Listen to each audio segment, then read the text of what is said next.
Hello, I'm Julia, and I will be talking about this week's readings and videos that focused on religious oppression. I'll start by talking about Islamophobia. Melissa Boygan had a lovely TED Talk talking about how this all looks like on media, and it shows their cities and their towns as like places of violence, and where these people are like shaking cars and bashing windows, and when in actuality it's just like a street you see in Portland. And these stereotypes are shown to millions of people, which just adds on to what they think about Islam people. And Islam has also been racialized to not only just Islamophobia, but a phobia of people who are Arab. And even though only 1/5 of people of Islam people are Arab, it's very sad to see, and I can see it in the kid that I work with. He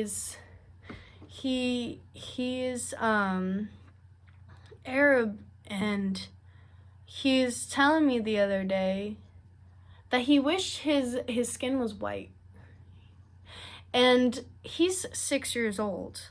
He already sees this stereotype of something about him is wrong.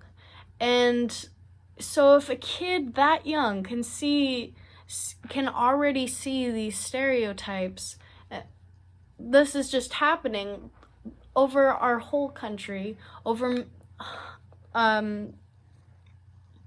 every person who is Arab. And even more specifically, Muslim women are victimized.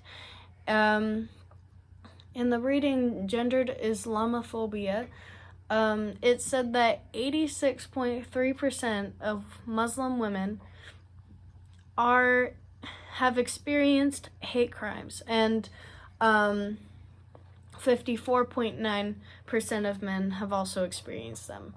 And this acknowledges,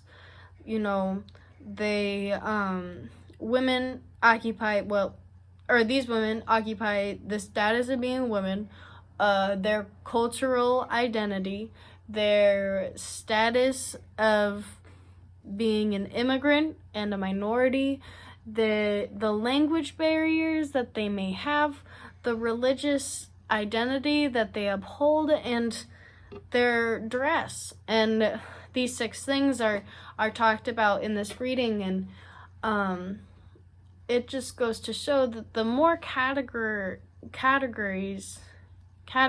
that you possess, the more likelihood you will experience victimization and oppression.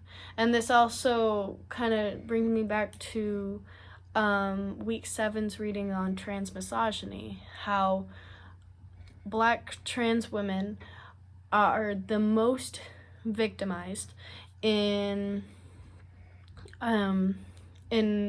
all of the hate crimes that queer folks experience.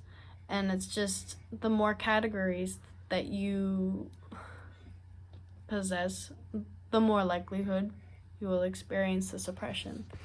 I also want to talk about the oppression that Native Americans have experienced. Their experience is very unique because, the moment Columbus came, he said, what did he say? He said, They ought to be good servants and of good intelligence. I believe that they would be easily made Christians because it seemed to me that they had no religion.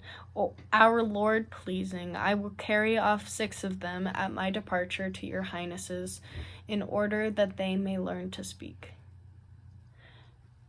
He talks as if they don't know how to speak. Like they don't have a way of praise, and it's different than him, but he's so blind, and that has started the thought process of the American politics. And all into the 1970s, there were arrests of Native Americans for holding sacred tribal objects. There were arrests for sacred use of peyote. There's the denial to sacred sites, the destruction of numerous sacred sites, and there was multiple interferences of their religious ceremonies. And I'm gonna try to quick this up because I run out of time. It's very sad to see that this is how Christianity has been modeled throughout our whole political and American government.